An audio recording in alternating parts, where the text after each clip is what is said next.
안녕하십니까. 카이스트 창업원 수도권 오피스의 이유진입니다. 바쁘신 와중에 2025년 제4회 카이스트 스타트업 테크 플라자에 와주셔서 감사드립니다. 오늘 사회는 수도권 오피스의 스케일업 사업을 지원해 주시는 카이스트 기술창업 전문조사역 박용철 초빙 교수님 모시겠습니다. 감사합니다. 네, 안녕하십니까. 박용철입니다. 박수 크게 쳐주셔도 됩니다. 고맙습니다. 올해는 2025년 제4회고요. 이제 올해 9월이니까 10월, 11월까지 해서 저희가 3회가 남았습니다. 올해 3회가 남았고, 오늘 주제는 글로벌 유니콘으로 가는 길이라는 주제를 잡았고요.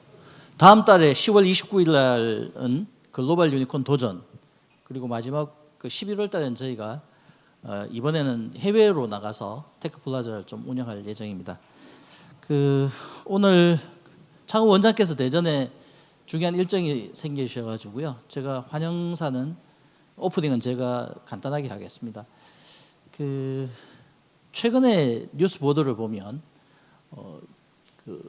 팁스 스케일업 팁스 쪽에 R&D 예산이 회복되거나 정액된다고 2026년도에 그런 보도들이 많이 나오고 있습니다. 실제 확인해 보니까 예년 대비해서 복원되는 수준이라고 합니다.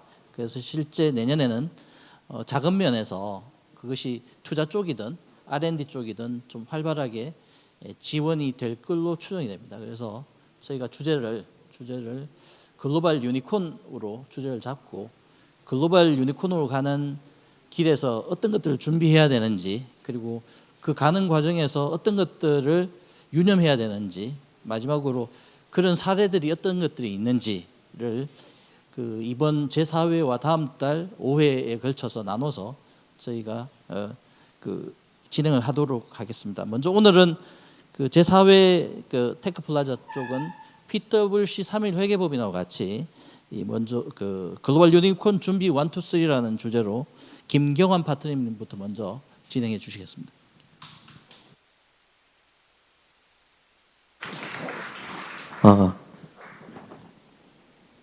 예, 안녕하세요. 저는 3일 회계법인의 김경환이라고 하고요. 오늘 말씀드릴 내용은 글로벌 유니콘 준비 1, 2, 3 이렇게 준비를 하긴 했는데, 사실은 어쩌면 저보다 더 많이 이미 여기 계신 분들이 더 잘 아시고 많이 고민하셨을 내용이긴 한데, 제가 개인적으로는 그냥 이것저것 리스트업을 하다 보면 우리 회사가 이런 거는 잘 챙기고 있구나, 또는 놓치고 있구나 하는 부분도 있을 수 있고, 아니면 혹시 저도 마찬가지로 제가 이제 모든 부분을 다 정확하게 알고 있는 게 아니다 보니까, 예를 들면 질문을 주시면 좀 자세히 커버할 수 있도록 그렇게 진행을 하겠습니다. 예, 이렇게 생겼고요. 실물이랑 좀 다른지 잘 모르겠는데요. 어쨌든 저는 저희 회사에서는 주로 테크놀로지 섹터 중에 반도체 쪽을 담당하고 있고요. 거기에 이제 추가로 주로 유니콘 기업들에 대한 자문이나 이런 거를 담당하고 있고요. 회사들은 삼성전자 등 큰 회사들도 자문을 하기도 하고, 외투 기업이나 아니면 이제 최근에 지금 유니콘, 특히 카이스트 쪽 관련된 회사들도 많이 자문을 하고 있습니다. 예, 어젠다는 이렇게 구성을 했는데요. 이거는 보시면 될 것 같고, 오른쪽 아래 이 QR 코드는 뭐냐면요, 저희 법인에서 최근에 유니콘 기업들, 유니콘을 이제 희망하는, 지향하는 기업들이 자가 진단을 할 수 있게, 우리 회사가 어느 정도의 위치에 있는지, 또는 뭔가 놓치고 있는 부분은 없는지, 이런 걸 이제 자가 진단하는 그런 경영 진단 키트를 만들었는데, 그거를 이렇게 시험해 보실 수 있도록 지금 링크를 넣어놨고, QR 코드를 넣어놨고요. 이거를 보시면서 중간 중간에 한번 트라이해도 괜찮으실 것 같습니다. 예, 그러니까 왜 글로벌 스타트업인가부터 시작을 할 건데, 사실은 여기 써 있는 것처럼 최근에 사실 이제 우리나라 스타트업들이 해외에 진출하는 사례가 좀 늘어나고 있는 것 같긴 하고요. 근데 이제 진출이라는 게 법인을 설립하거나 지점을 설립하거나 해서 물리적으로 이제 그쪽에 거점을 두는 케이스도 있을 거고, 아니면 수출을 통해서 시장을 개척하는 케이스도 있을 텐데, 어쨌든 간에 기본적으로 그런 류의 이제 해외 진출들이 많이 늘어나고 있는 것 같고, 그다음에 요걸 하는 이유를 생각해 보면 결국은 더 큰 시장에 진입하겠다, 또는 거기서 이제 많은 기술 네트워크를 확보하거나 투자 유치를 해보겠다라는 것이 될 거고요. 근데 제가 개인적으로 사실 생각할 때는 중요한 이유 중에 하나는, 우리나라에서 이제 시장에 있다 보면 부득이 이제 대기업들하고 이제 소위 이제 부대끼는 경우들이 생길 수 있는데, 그것을 탈피하고 좀 더 좀 그 경쟁을 좀 편하게 어떤 면에서 할 수 있는 시장이 이제 해외에 있다라고 보고요. 그래서 이렇게 그 해외로 진출하는 걸 저도 많이 이제 추천을 드리는 편입니다. 예, 성장 로드맵은 이렇게 3단계로 나눴는데 보면 뭐 되게 당연한 얘기긴 하고요. 결국은 처음에 회사를 만드시면 뭐 사업 모델 검증도 해보시고 그다음에 이제 뭐 법인도 설립한 다음에 팀도 만들어 보시고 한다라고 하면 그 다음 단계에서는 이제 성장이 될 테니까 그러면 이제 어떤 식으로 어떻게 매출을 확장할 것인가를 고민하게 되실 거고 그 다음에 투자 라운드 진행을 하시고 이제 뭐 주제에 맞게 해외 진출도 준비를 하시게 되실 거고 그 다음에 이제 해외로 간다라고 하면 이게 예를 들어서 뭐 미국의 뭐 나스닥에 한번 상장을 해볼까라고 하실 수도 있고 아니면 해외 거점을 만들어서 해외 VC한테 투자를 받으실 수도 있고 그다음에 현지에서 M&A를 하시거나 아니면 M&A에 우리 회사를 이렇게 넘겨주시거나 이런 상황이 생기실 겁니다. 그래서 이런 3단계가 있다라고 보면 사실 이제 저같이 이제 회계법인에서 주로 하는 일들은 첫 번째는 이제 그 회사가 IR 팩 같은 걸 만드는 게 이제 번거롭고 귀찮고 힘드시니까 그걸 간단하게 자문을 해드리거나 아니면 이제 뭐 자금이나 세무나 회계, 인사 같은 경우에는 당장은 필요 없는데 누군가는 해야겠고 또 중요한 것 같은데 막상 우리가 사람을 고용하기 어려울 때 그럴 때 이제 저희가 간단하게 좀 자문을 해드리기도 하고요. 그 아래 마찬가지로 뭐 그 해외 법인을 설립하거나 뭐 IFRS를 도입하거나 하는 일에 저희가 도움을 드리고 있습니다. 그리고 이제 해외로 나간다라고 하면 저희 법인에서 실제로 최근에 많이 하고 있는 케이스는 그 해외 IPO 관련된 자문도 많이 하고요. 그다음에 이제 만약에 해외에 상장을 하면서 해외 뭐 지주회사를 만든다라고 하면 이제 풀립 자문도 해드리고 있습니다.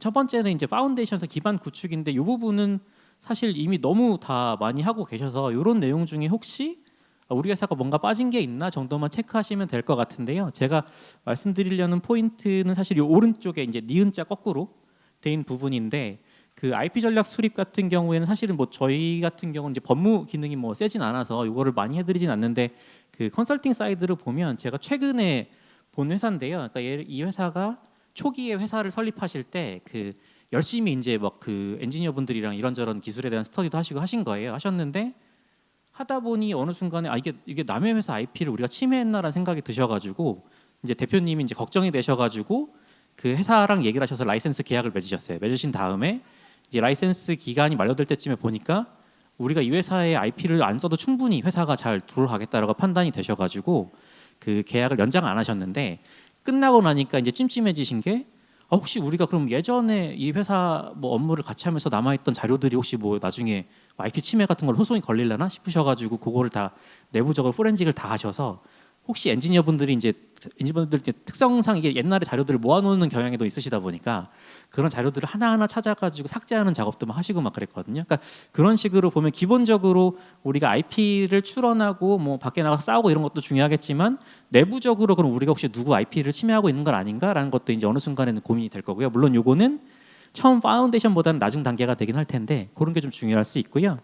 일단 뭐 세무 회계 기초는 뭐 뒤에서도 말씀드릴 부분이 좀 있기는 한데 기본적인 거는 따라 주셔야 결국은 우리가 투자자도 그렇고 우리 종업원들한테도 투명한 정보를 제공할 수 있기 때문에 좀 중요해질 겁니다. 그리고 이제 마지막 여기 있는 부분은 우리 그 뭐 카이스트 쪽에서도 많이 도와주실 걸로 알고 있는데 결국은 그 스타트업들이 초기에 뭐 자신만의 힘으로 뭐 자금을 유치를 하던 아니면 뭐 경영 관련된 기능들을 다 그 키워나가실 수는 없으시기 때문에 이런 걸 좀 활용을 하시면 좋겠다는 얘기고요. 예, 요거 이제 재미없는 건데요. 이こ회계가 원래 재미없는데 제가 회계쟁이라서 이런 거 말씀을 좀 드리면 이거 아마 많이 보셨을 텐데 그 우리 이제 그 정부 과제들 하면서 국고부조금 많이 받으시니까 그러면 이거 회계적으로 어떻게 처리하지라고 보면은 이게 사실 옵션이 있어서 어떤 경우에는 옵션으로 이제 그 영업외 수익으로 가기도 하고 어떤 경우는 영업비용 차감을 하기도 하거든요. 근데 이게 사실 한 번 정하면 원래 일관성 있게 적용하는 게 원칙이에요. 그러다 보니까 맨 처음에 모르겠고 야 수익 좋아. 그 수익으로 딱 잡으셨다가 나중에 보니까 지표로 봤을 때는 영업이익은 오른쪽이 좋은 상황이 생기거든요. 근데 여기서 하나를 더 말씀을 드리면 이렇게 영업 비용, 뭐 영업의 수익 이런 거에 대한 컨셉이 사실은 우리나라에만 거의 존재를 하고 해외에는 존재를 하지 않아요. 그래서 이제 이런 것도 예를 들면 나중에 해외 뭐 투자를 유치하시거나 아니면 뭐 나중에 TP도 마찬가지인데 하시다 보면 영업이익률이라는 거 막 얘기를 하다가 나중에 데이터를 딱 까보면 서로 다른 얘기하는 경우가 있거든요. 왜냐하면 외국 애들은 영업의 수익이라는 개념 자체가 거의 없다고 보시면 돼요. 그러다 보니까 이런 것도 컨셉을 가지시고 애당초에 재무제표 정리도 하시고 우리가 투자자 또는 거래처랑 논의할 때 컨셉을 정확하게 잡고 가시는 게 중요합니다. 이제 그로스 단계는 조금 이제 말씀드릴 것들이 많은데, 그러니까 어느 정도 파운데이션 되고 나면 이제 우리가 회사가 커야 될 텐데, 큰다라고 하면 매출을 뭐 성장시킬 거고, 그러면 이제 결국은 여러 가지 뭐 시장이 됐던 뭐 제품이 됐던 다양화를 시작할 거고요.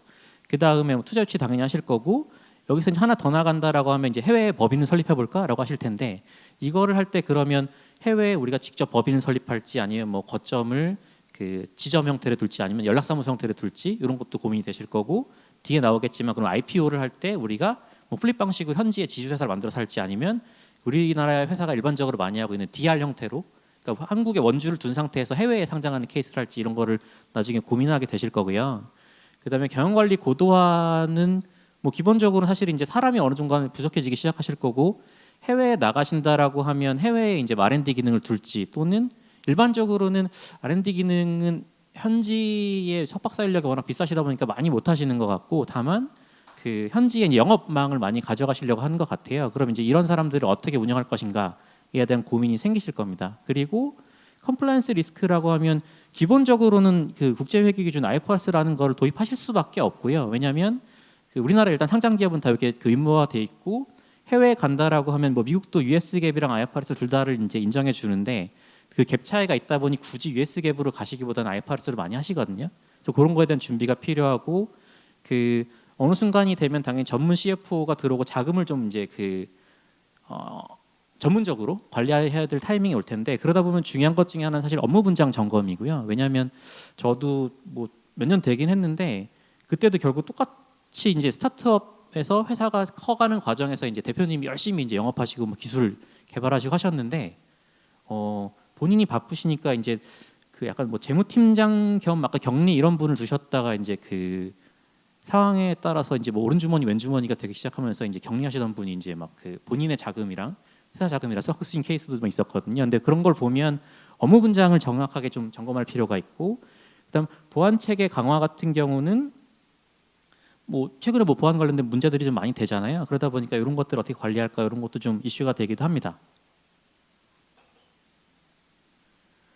이건 뭐 경영 관리와 회계 중요성인데요. 뭐 이런 내용 다 차치하고 보면 결국은 사실은 회사가 정확한 숫자가 있어야, 그다음 정확하고 투명하고, 그다음에 기준에 맞는 숫자가 있어야 사실 생각해 보면 내가 내 계획도 정확하게 세울 거고, 그다음에 투자자들한테도 정확한 정보를 제공할 거고, 또 하나는 우리 조직 구성원들한테 생각해 보면 내 회사의 정보가 정확하고 일관성 있게 나와야 우리 회사가 이런 스테이터스라고 얘기를 할 거고, 조직원에 대한 이제 동기부여가 될 거니까요. 그런 게 좀 중요할 거다라는 말씀을 드리려고 장표를 만들었고요.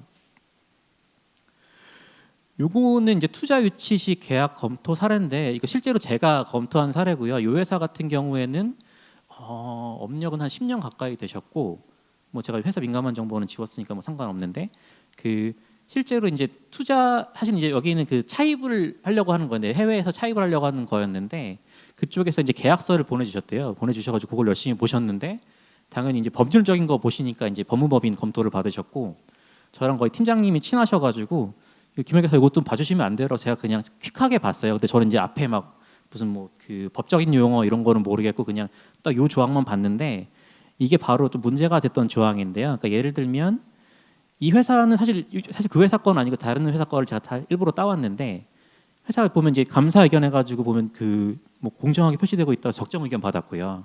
그다음 그 아래도 뭐 이상한 저런 말이 있긴 한데, 보면 감사 의견 영향 없다고 하고, 그럼 이 감사 보고서만 보면 이 회사는 어쨌든 간에 문제 없이 감사 받고 감사 의견 받아가지고 이제 시장에 공시한 회사인데, 이 회사가 이 상태로 저 계약대로 만약에 투자 유치를 했으면 바로 그 커버넌트 브리치가 일어나거든요. 이유는 뭐냐면 여기 내용이 잘 있다가 괄호해가지고 뭔 내용이 나오냐면 뭐 고인 건설한뭐 계속 기업에 대한 얘기가 나오고, 그 다음에 무슨 익셉션 또는 익셉셔널 패러그래프라고 해가지고 결국 이제 뭔가를 설명하는 내용이 이 감사 보고서에 있으면 안 돼라고 써 있었는데, 요거를 아무도 못 보셨어요. 실제로 보다 보니까 이게 만약에 이런 게 있다라고 하면 자기들이 예를 들어서 뭐 대여라고 하면 뭐 이자율을 올리겠다거나 아니면 뭐 즉시 상환을 요구하겠다거나 이런 조항들이 깔려 있는데, 이런 것들을 놓치기가 되게 쉬우시더라고요. 그러다 보니까 결국은 이런 거를 해외에서 투자를 받을 때 재무를 하시는 분들이 좀 같이 보면 좋겠다라는 말씀이고요.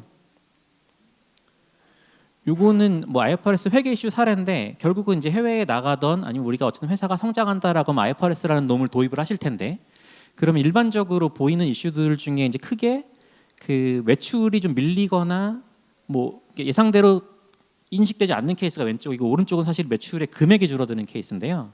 실제로 저희 법인에서 이제 저랑 같이 여러 파트너들이 감사한 경험 가지고 이제 만든 자료에 있는 내용인데, 그러니까 뭐 저도 뭐 기술적인 건 잘 모릅니다만 그 첫 번째 사례는 뭐냐면 팹리스 업체가 있는데 이 회사가 그 뭐 반도체 칩도 만들고 칩에다가 뭐 서버도 같이 만지 이제 구입을 해가지고 같이 장착을 시킨 다음에 포팅 서비스라는 걸 해가지고 뭔가 최적화를 한 다음에 고객한테 넘기는 거예요. 그랬더니 대표이사님 입장에서는 우리 회사가 세 가지 매출이 있어. 우리는 칩도 팔고 서버도 팔고 그다음에 포팅 서비스라는 것도 해줘라고 했는데 회계적으로 그럼 얘를 어떻게 인식할지는 사실 대표이사님 모르시죠. 그럼 재무팀장이랑 같이 얘기를 하는 건데 보면 뭐 내용이 복잡하긴 합니다만 생각해 보면 이게 결론적으로는 이 세 가지가 하나로 묶여야 된다라는 게 당시의 결론이었거든요.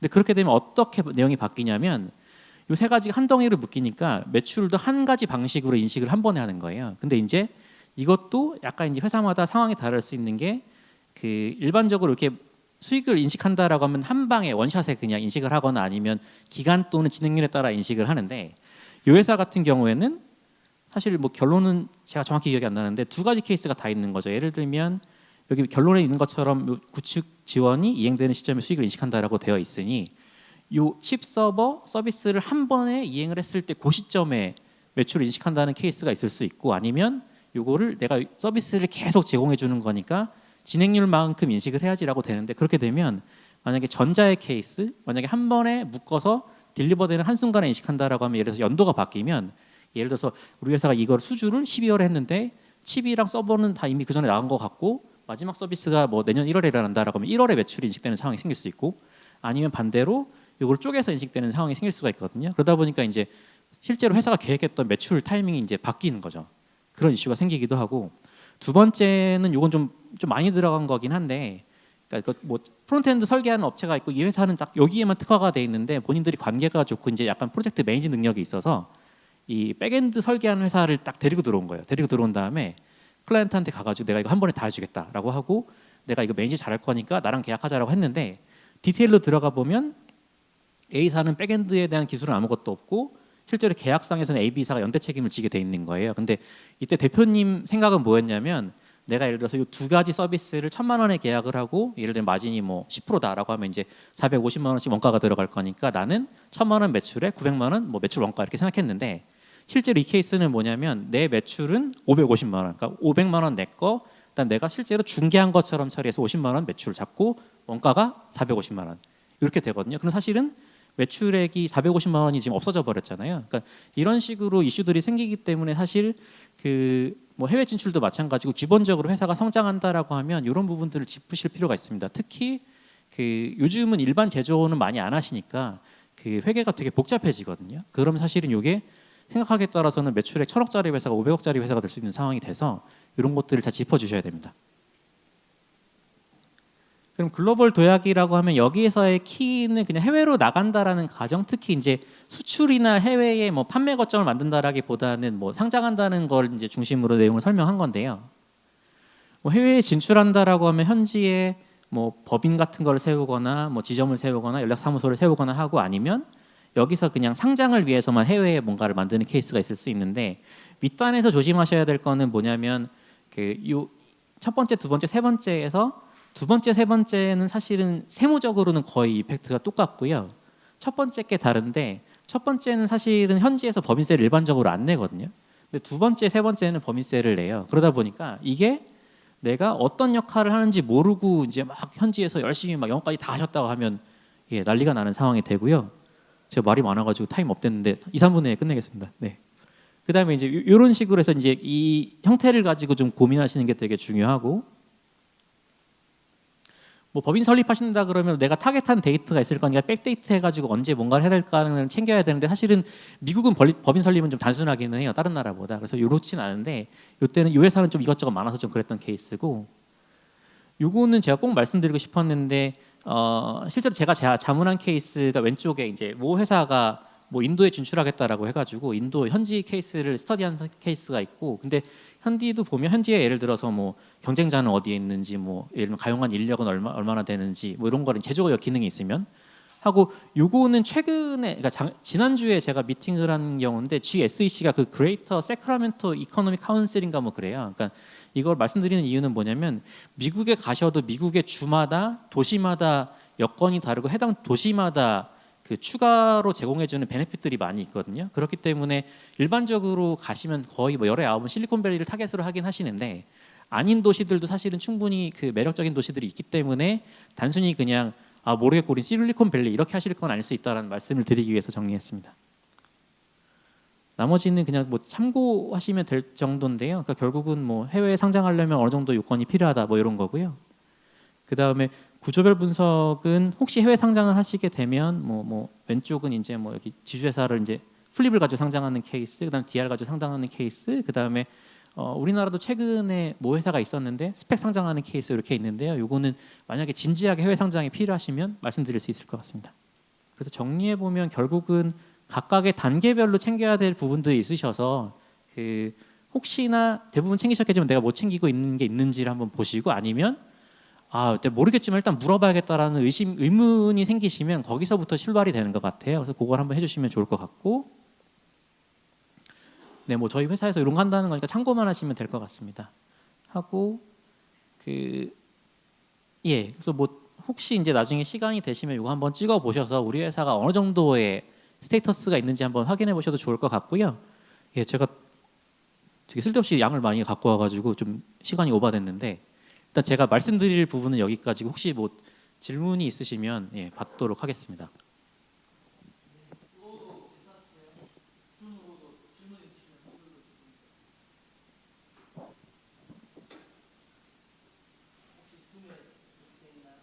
질문 없으시면 제가 그 사례도 보시면 반도체 분야 사례가 많이 나와 있죠.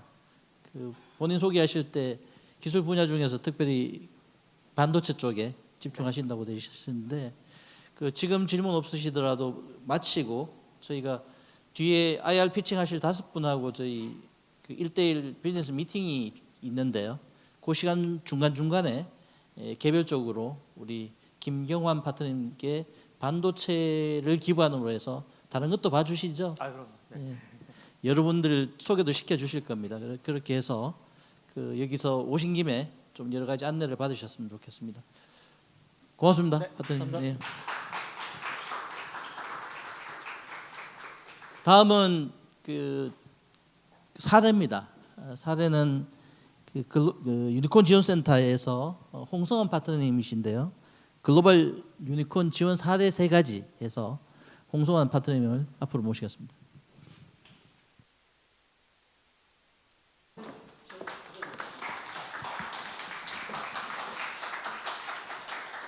네, 안녕하십니까. 그 3일 유니콘 지원센터의 홍승환이라고 합니다. 저는 이제 2010년부터 스타트업부터 이제 유니콘까지 이제 많은 다양한 회사들을 좀 자문을 했고요. 그래서 오늘 이렇게 인연이 돼서 좀 3일에 했던 케이스들 좀 얘기 드릴 수 있을 것 같습니다. 저희도 이제 한 15년 정도 돌이켜 보면 한 크게 그 페이즈가 2 과정이 있었던 것 같아요. 첫 번째는 2010년부터 2015년까지 저희 커머스 플랫폼 모바일 들어오시면서 많은 기업들이 성장하는 과정으로서 글로벌 유니콘이 되거나 상장했던 케이스들 혹은 엑시트를 했던 케이스들이 있었고요. 그리고 이제 코로나 이후에는 이제 아무래도 스타트업 씬의 어떤 생태계가 조금 위축돼 있다 보니까 국가적인 지원으로 지금 이제 각 산업별로 많은 자금들이 들어갔고 들어갈 예정이면서 또 새로운 국면으로 반도체나 AI, 그다음에 IT 분야에서의 어떤 다양한 지금 유니콘을 향해 달려가는 기업들이 발생하고 있는 것 같습니다. 그래서 지금 우리나라에서 글로벌로 보면 유니콘 누적적으로 한 1,500개 정도가 있고요. 그다음에 한국에는 한 20여 개 남짓 이렇게 돼 있는데 최근 한 3, 4년간을 돌이켜 보면 미국에서 1년에 한 3, 40개 정도 유니콘이 새롭게 나오고 있는데 한국은 1개 남짓. 그래서 저희도 이제 다양한 케이스들의 어떤 얘기의 발표에 있어서요. 이러한 고민들이 좀 반영될 것 같고요. 그래서 스타트업부터 이제 아기 예비 유니콘, 그다음에 유니콘까지 했던 케이스들 좀 말씀드리면서 그런 고민들을 오늘 함께 하면 좋을 것 같습니다. 첫 번째는 저희 이제 스타트업 플립의 사례인데요. 예전에 한 5년 전에 얘기를 했다면 이 주제를 많이 말씀드리진 않았을 거예요. 왜냐하면 대부분 그 당시에 5에서 10년 전에 스타트업들이 국내 내수 위주로 많이 이제 성장을 했거든요. 뭐 커머스나 플랫폼이나 핀테크 뭐 이렇게 국내 어떤 내수 중심으로 창업들이 많이 이루어지다 보니까 이 화두는 이제 최근에 많이 조명받기 시작하고 있는 것 같고요. 왜냐하면 이제 플립이라는 형태는 이제 반도체라든가 AI, 뭐 최근에 뭐 양자 컴퓨팅이나 다양한 이제 라이징하고 있는 산업적 이제 테마들이 한국 기반보다는 이제 글로벌로 이제 가셔가지고 이제 다양한 기업과 경쟁해야 되고, 그리고 한국 투자자뿐만 아니라 글로벌 투자자한테도 많은 펀드레이징이 되면서 이제 글로벌 경쟁력을 키워야 하시다 보니까 최근에 이제 플립이라는 화두가 이제 많이 나오는 것 같습니다. 그래서 플립이라는 건 어떤 거냐? 국내에서 사업을 영위하고 있는 법인이 해외 진출을 위해서 해당 국가로 본사를 이전하고 기존 한국 법인을 지사로 만드는 개념입니다. 그래서 국내에 이제 스타트업을 창업을 하셨는데 우리가 갖고 있는 게 이제 해외에 나간 고객사를 이제 확보해야 된다거나, 혹은 이제 미국 쪽 투자자한테 러브콜을 받아서 미국에서 대규모의 펀드레이징을 한다거나, 그러면 이제 기존의 한국 법인에서 받는 데는 여러 가지 애로나 한계점들이 있기 때문에 대부분 해외로 이제 본사를 이전하는 형태로 될 것 같고요. 그래서 장점은 이제 기본적으로 해외 투자자를 유치하기 용이하다는 거, 현지 고객과 현지 네트워크를 확보하면서 기업 개최를 빠르게 조금 더 글로벌 플레이어들을 하고 협업할 수 있는 장점이 있는 반면에, 한편으로는 좀 챙겨야 될 게 좀 많이 있습니다. 예를 들면 주주 커뮤니케이션 관점도 있고요. 그 다음에 이제 텍스 이펙트도 있을 것이고, 그 다음에 이제 뭐 거주의 개념도 일부 들어갈 수도 있습니다. 그렇기 때문에 만약에 플립을 고려하신다고 한다면 이런 것들에 대한 준비가 좀 필요할 걸로 보여지고 있고요. 예전에는 주로 이제 뭐 했던 것들이 이제 서비스들이 이제 해외 미국향 고객들이 많이 있다. 그럼 이제 미국 쪽에서 플립 형태를 많이 이전하는 형태들이 많았었거든요. 근데 이제 최근에는 이제 기술 기업들이 글로벌로 이제 향해 가면서 애초에 셋업을, 특히 이제 한 3, 4년 전만 하더라도 AI 기업들은 시작하실 때 미국에서 법인을 만들어서 한국 법인을 같이 동시에 추진하는 형태로 많이 하셔서 이런 부분들은 고민을 많이 하셔야 되는 게 필요할 것 같다. 다만 이제 하다 보면 여러 가지 챙겨야 되실 게, 만약에 국내 VC가 들어오셨다고 한다면 이미 국내 기업 가치가 형성되어 있고 있으시기 때문에 플립을 한다는 거는 결국에는 가장 기본적인 형태가 한국 기업의 주식을 미국 법인을 설립해서 그쪽에 이제 현물 출자하면서 미국 법인의 주식과 수합한 형태로 일어나는 것들이 많은 케이스더군요. 근데 다만 이제 국내 어떤 텍스 이펙트 관점에서는 한국의 기업 가치가 형성된 거를 미국 법인에 이제 현물 출자한다는 거 보니 사실은 주주의 관점으로서는 큰 차이가 없는데, 국내 이제 세법 관점에서는 주식을 양도로 봐서 세금이 좀 많이 나올 수도 있습니다. 그리고 사실은 국내 VC 투자자들이 결국에는 국내 어떤 사업의 형태들을 미국에 이전한다 그러면 국내 VC보다는 향후에 이제 해외 VC 쪽에 투자를 많이 받기 때문에 국내 VC의 어떤 커뮤니케이션을 끌어내는 관점. 그래서 최근에 애초에 이제 글로벌 플레이어 하신다고 그러면 그 투자 받기 이전에 이런 것도 고려를 하셔가지고 애초에 딜 스트럭처를 세팅한 상태에서 창업과 한국 현지 법인과 한국 법인과 미국 법인을 공동 창업화 형태로 진행하는 것도 중요할 수 있을 것 같다. 이렇게 얘기하시기 때문에 그 토픽도 챙겨주시는 게 필요할 것 같고요. 그리고 두 번째는 이게 최근에 많이 고민을 하실 것 같아요. 왜냐하면 특정 분야가 아니고서라고 하면 재무적 투자자들의 어떤 투자에 쏠림이 있으실 수밖에 없거든요. 그러면 전략적 투자자, 그러니까 국내에서 상장사들도 신규 어떤 성장 동력을 발굴하고 마이너리티 투자를 하는 관점에서 어떤 전략적 투자자들한테 자금 조달도 스타트업도 고민하시는 게 필요할 것 같다라는 생각이 들고요. 이거는 이제 뭐 화장품 브랜드사였는데 아무래도 이제 뭐 매출 몇십억대 형태에서 뭐 100억 이상을 돌파하기 위해서는 업의 특성상 어떤 마케팅 비용이라든가 추가 어떤 그 재고를 만들기 위한 자금이 필요했던 목적이 있었고, 그래서 이제 국내 투자자들을 좀 라운드를 도왔을 때는 국내 VC들은 아직 그 IPO 단계에 가기 위한 브랜드가 좀 더 성장이 더 돼야지 이제 투자와 IPO 관점에서 어떤 접근 가능하다라고 해서 상당 부분 애로를 겪었었고요. 당시에 이제 저희가 이제 고민을 했던 것들은, 그러면 이제 상장사 분들도 이제 상장한 이후에 여러 가지 고민이 있던 관점이 있어서, 그럼 상장된 이후에 주가 부양이라든가 혹은 오픈 이노베이션 관점에서 다양한 신규 먹거리에 대한 고민을 하고 있었던 관점이거든요. 그래서 그 당시에 이제 상장 직후에 주가에 대한 부양과 그다음에 일단 화장품, 그러니까 그 바이오 신소재였기 때문에 일단 코스메티컬이라고 하는 시장의 트렌드에 맞춰서 어떤 시장 진출을 위한 니즈가 있는 상장사를 어레인지 좀 했고요. 다만 이제 그것만으로 끝나는 건 아니었고, 결국에는 구주 구주 매각과 투자 유치를 통해서 일부 실현과 어떤 자금 유입, 그리고 추후에 어떤 회사가 더 성장을 한다면 추가적인 실현의 기회를 스타트업한테 제공이 됐었고요.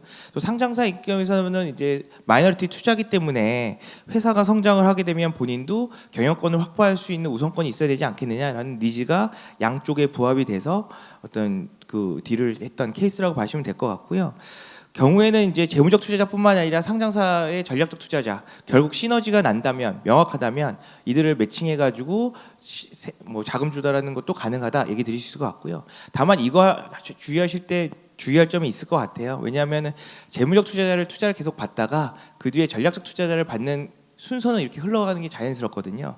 다만 이제 전략적 투자를 받았는데 사업적인 성과가 좀 지연되거나 늦어진다면 그 다음에 어떤 재무적 투자자들이 들어오는데 조금은 이제 좀 부담을 느끼는 경우가 있기 때문에 이런 것들 염두하면서 전략적 투자자의 자금 조달을 챙겨보실 필요가 있을 것 같습니다. 이제 세 번째 분야는 전통 산업을 이제 아기 유니콘이 전통 산업을 인수해가지고 이제 회사에 대한 또 다른 어떤 점프업을 모멘텀을 말했던 케이스예요. 요건 저희가 작년에 이제 인수 자문과 매각 자문을 동시에 진행을 했었고요. 이 아기 유니콘사는 이제 그 우리나라 그 채용 플랫폼 회사였어요. 그래서 되게 그 몇백억 단위의 투자를 받고 이제 아기 유니콘으로 이제 성장을 했던 어떤 순간에 이 아기 유니콘은 고민이 있었습니다. 왜냐하면은 채용 시장이라고 하는 거는 결국에는 경기 상황에 따라가는데 아무래도 지금 채용 시장이 조금 이제 주춤을 하다 보니까 기존에 받던 투자 자금을 온전히 다 사업을 쏟아 부어가지고 오거닉하게 성장을 하는 데는 생각보다 매크로한 상황이 좋지는 않아서 시간은 걸릴 수 있겠다라는 고민을 이 아기 유니콘 B사는 했었었고요. 그리고 이제 글로벌에서 이제 그 글로벌에서 하나의 브랜치인 한국 시장을 했던 그 인력 파견 업체를 했던 또 글로벌 서비스사가 있었습니다. 근데 이건 전통 산업이어서 이 글로벌 기업은 한국의 브랜치, 특히 이제 한국 기업은 이제 인건비가 많이 올라가는 상황하에서 이 기업을 매각을 해서 이제 본사에 유동 자금을 마련해야겠다는 니즈가 있었습니다. 그래서 3일이 저희가 매각 자문, PwC가 매각 자문을 진행하던 찰나에 B사의 고민이 있어서 연결을 해가지고 이제 인수가 됐던 케이스고요. 그러면서 이제 사실은 이 B사 같은 경우에는 700억 정도의 기존에 한 4천억 정도의 70억 정도 영업이익 나는 거를 700억 정도에 인수를 하면서 기존의 채용 플랫폼뿐만 아니라 거기에 추가적인 인력 파견까지 하고 있는 밸류체인의 확대, 그 다음에 외형 성장, 그리고 이제 본인이 투자했던 자금들을 회사에 매출이 발생하고 이제 기업 가치를 끌어올리는 거를 더 가속화해서 했던 케이스라고 보시면 될 것 같고요. 그러면 이게 아기 유니콘이 자체 자금도 키우는데 돈이 얼마나 있어가지고 투자를 하겠느냐 생각이 드실 수도 있겠는데요. 이 당시에는 계속적으로 A사라고 하는 초기 투자자가 계속 리드해주면서 자금을 400억 정도 를 투자를 추가로 펀딩을 해줘가지고 이 700억에 인수했던 구조를 했던 케이스를 보고 왔고요. 올해 같은 경우에는 이제 사업 구조 전환을 통해 가지고 지금 많은 미디어에 대한 IRPR을 많이 하고 있다고 보시면 될 것 같습니다. 그래서 지금 이제 스타트업 혹은 이제 아기 예비 유니콘들이 기존의 성장을 오거닉하게 하는데 만약에 추가적인 폭발적인 가속화된 성장을 원하신다 그러면 전통 산업을 M&A를 통해서 시너지도 내시고 투자자 IR을 통해서 이제 또 자금을 이제 흡수하는 형태로 고민하실 수 있는 케이스라고 좀 예상이 되고요. 그리고는 이제 아기 예비 유니콘 정도가 되면 이제 투자자들한테 몇백억 정도 투자를 받으셨고 기업의 성과가 나게 되면 그 다음에 고민하시는 게 자연스럽게 상장이라는 관점일 것 같습니다. 물론 매각이라는 걸 통해서 엑시트를 하실 수도 있겠지만 그러면 이제 상장하는 과정을 통해서 어떠한 것들에 대한 고민이 되느냐를 좀 몇 가지 좀 짚어보려고 하는데요. 이건 이제 최근에 이제 지금 상장 예비 심사 승인이 돼서 지금 이제 수요 측 과정을 겪고 있는 이제 N사인데요. 이건 반도체 AI 유니콘입니다. 예비 유니콘이었습니다. 그래서 상장이라고 하는 과정의 의사결정을 하게 되면 당연스럽게 하셔야 되는 것들이 있어요. 근데 사실은 이제 아기 예비 유니콘 정도 되시면 그동안 사업적인 성과에 포커스를 맞춰서 엄청나게 이제 그 사업적인 드리븐을 거시거든요. 그러다가 이제 나중에 상장을 준비하실 때 되면 내가 미처 그 회계라든가 감사라든가 이런 것들 내부 통제라든가 하는가 이게 사실 우선순위가 아니었는데 상장을 가게 되면 이제 지정 감사를 이제 받으셔야 되고 그 과정에서 IFRS 전환이라든가 내부 통제 구축이 되는데 야 내가 그동안 사업에만 신경 썼지 오히려 갖춰야 될 경영 관리 관점에서는 좀 부족할 수도 있겠구나. 이것 때문에 사실은 상장의 고배를 맞으실 수도 있거든요. 지정 감사의 감사 의견이 조금 늦게 나오신다거나 혹은 이제 그 내부 통제 구축이 좀 미비해가지고 감사 의견에 영향이 있다던가 그렇게 되면 사전에 이런 준비들이 필요하겠다라고 좀 생각을 좀 하실 필요가 하고요.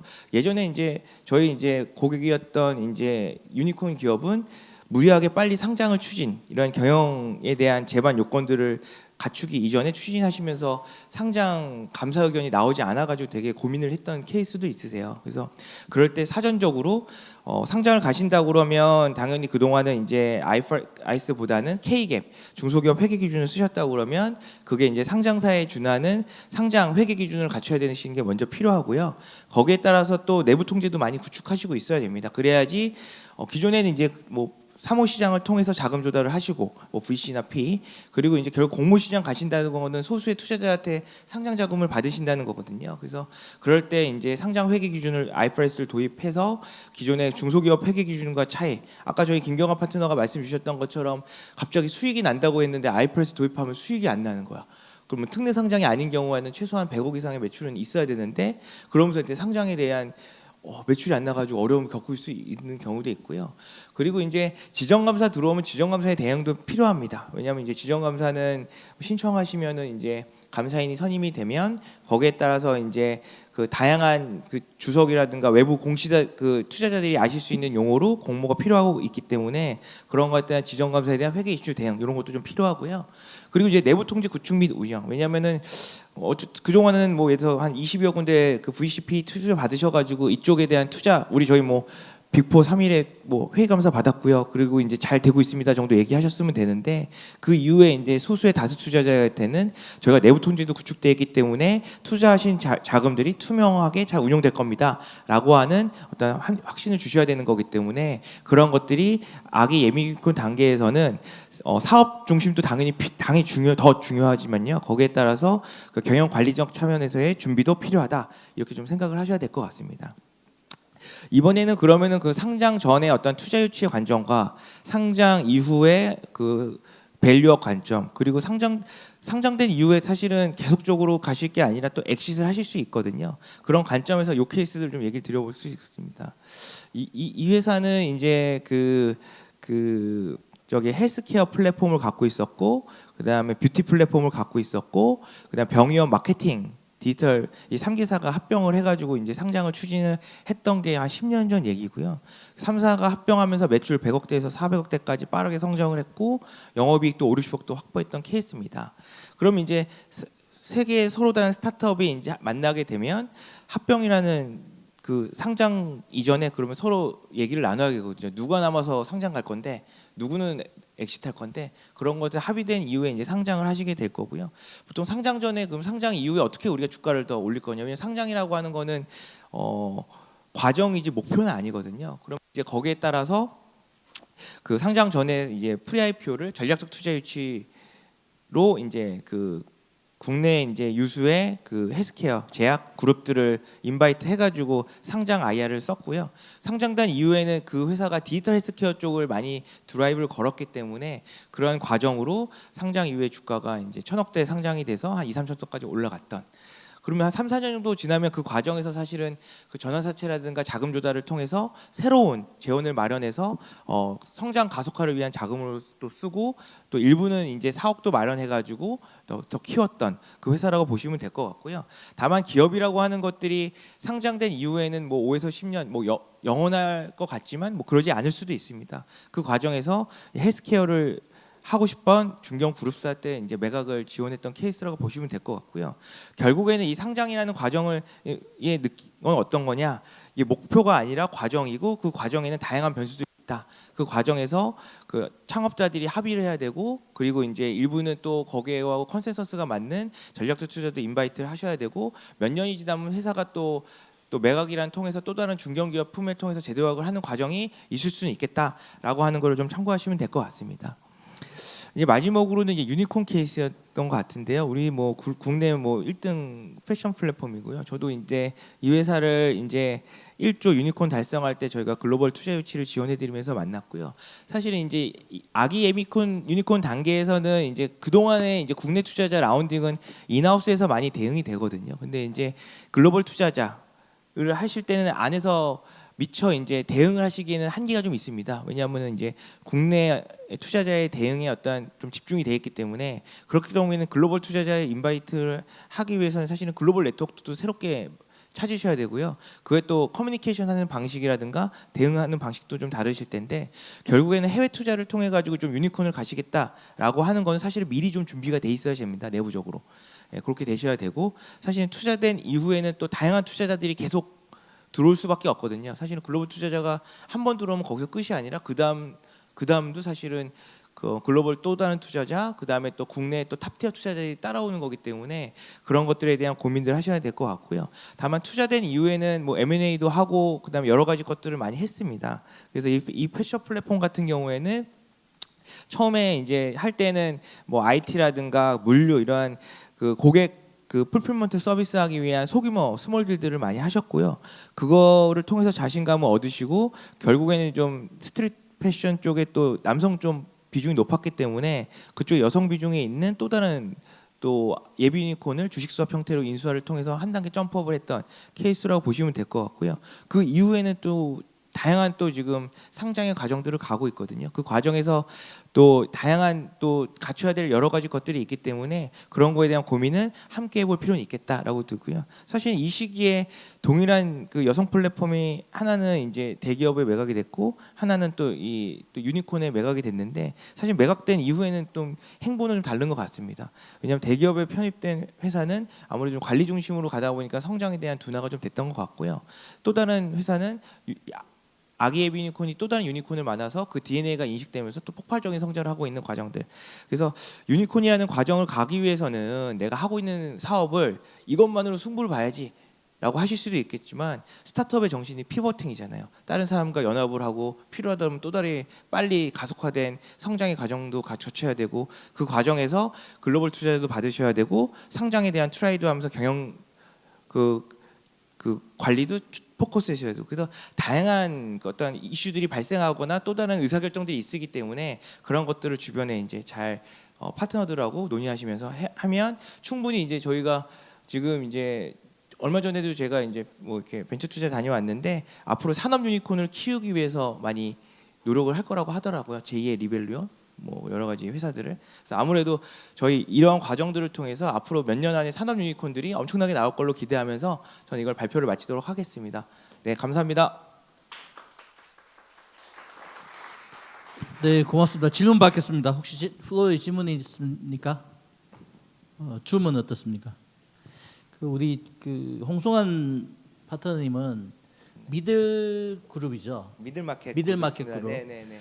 그 중소 중견 기업을 유니콘화하는 그 미션을 가지고 있는 게 미들마켓 그룹입니다. 그 부분에서 서비스 리더 역할을 하고 계시는데요. 혹시 이 자리에 계신 분들 중에서 그런 쪽이면 계시는 분은 개별적으로 한번 상의를 한번 해보시면 좋겠고요. 한 번 더 리마인드 해드리면 우리 김경환 파트너님은 반도체 분야입니다. 오늘 두 분 고맙습니다. 네. 질문 들어서 잠깐. 네. 예. 네. 구체적으로 딜 하시는 규모로 얘기해 주세요. 미드 사이즈 그러지 마시고. 그 국내에서 미들 사이즈는요 한 300억에서 1000억 정도 되고요. 그리고 이제 정확히 얘기하면 300에서 1000억이요. 네, 1000억이 이제 저희는 이제 중소형 딜이라고 보고 있고요. 3일에서 미들마켓으로 타는 건 한 1000억에서 3000억 됩니다. 다만 저희가 아까 미들마켓이라고 하는 거는 중소 중견 유니콘까지 담고 있거든요. 그 유니콘이라고 하는 거는 저희가 말은 유니콘을 붙여놨지만 스타트업부터 아기 예비 유니콘을 커버리지하기 때문에 저희가 미들마켓 안에 포함을 한 거고요. 저는 작년에 30억짜리 회사도 매각을 했었습니다. 그래서 그 스타트업이어서 딜 사이즈가 작다고 3일과 PwC에서 혹시 케어받지 못하는 건 아닌가 이런 걱정은 하실 필요는 없을 것 같고요. 그래서 통상적으로 저희가 얘기하는 미들마켓 안에는 스타트업부터 포함됐기 때문에 그거에 대한 딜 사이즈는 몇십억부터 뭐 몇백억까지도 포함되어 있다 이렇게 좀 얘기 드릴 수 있을 것 같습니다. 네, 고맙습니다. 한 번 더 박수로 또 네, 온라인 질문입니다. 초기 스타트업에서는 해외 네트워크가 없는데 어떻게 컨택을 해야 하는지 노하우나 방법이 있는지 궁금합니다.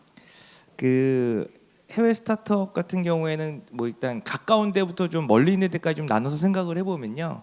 사실 한국에서 활동하고 있는 그 VC들이 좀 있습니다. 뭐 아마 여러 군데 만나보시면 엑셀레이터들이 있기 때문에 그게 이제 한국을 그분들이 포커스하지만은 않고요. 다만 아시아 시장을 포커스 좀 하고 그 중에 이제 소위 말하는 이제 한국인이거나 내가 미국에서 유학을 했는데 뭐 미국의 VC여서 결국에는 한국에는 조금 더 애정이 있는 엑셀레이터나 VC가 있기 때문에 그게 지금 국내에서 활동하시는 분들이 한 100여 개 정도 있기 때문에 가까운 데는 그분부터 컨택을 하시는 게 맞을 것 같고요.